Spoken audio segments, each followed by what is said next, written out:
વલસાડમાં ગણેશ વિસર્જન બાદ પરત ફરતા ડીજેના ટેમ્પામાં ઝાડ સાથે ટ્રસ અડી જતા સ્પીકર સહિતનો સામાન યુવક ઉપર પડતા યુવકનો જીવ ગયો। વલસાડ જિલ્લાના કાંજરંછોડ સારંગપુર ફાટક પરસોત્તમ ફળિયામાં વિસર્જન બાદ એક ગંભીર અકસ્માત સર્જાયો હતો। આઈસર ટેમ્પાનો ચાલક પૂર ઝડપે વાહન હંકારી રહ્યો હતો। આ દરમિયાન ટેમ્પામાં મુકાયેલ ડીજેની ચેનલ વૃક્ષ સાથે અડી જતા વાહન રસ્તાની સાઈડે ઉતરી ગયું હતું।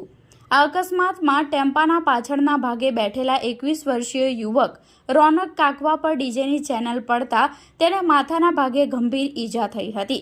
અકસ્માત બનતા આસપાસના લોકો દોડી આવ્યા હતા અને સાથે બેઠેલા આશિષ કાકવાને 108 એમ્બ્યુલન્સ મારફતે વલસાડની કસ્તુરબા હોસ્પિટલમાં સારવાર હેઠળ ખસેડવામાં આવ્યા હતા, જ્યાં ટૂંકી સારવાર બાદ રોનક કાકવાને મૃત જાહેર કરવામાં આવ્યો હતો અને આશિષને માથા, ખભા, હાથ પર ઈજાઓ થતાં તેને આઈસીયુમાં સારવાર ચાલી રહી છે।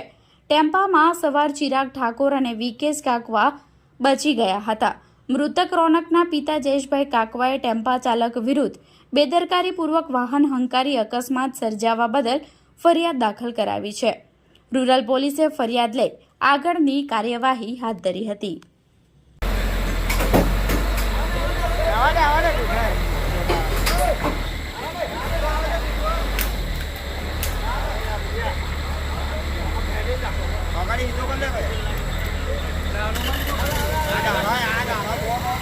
अब जो ऊपर है कि भाई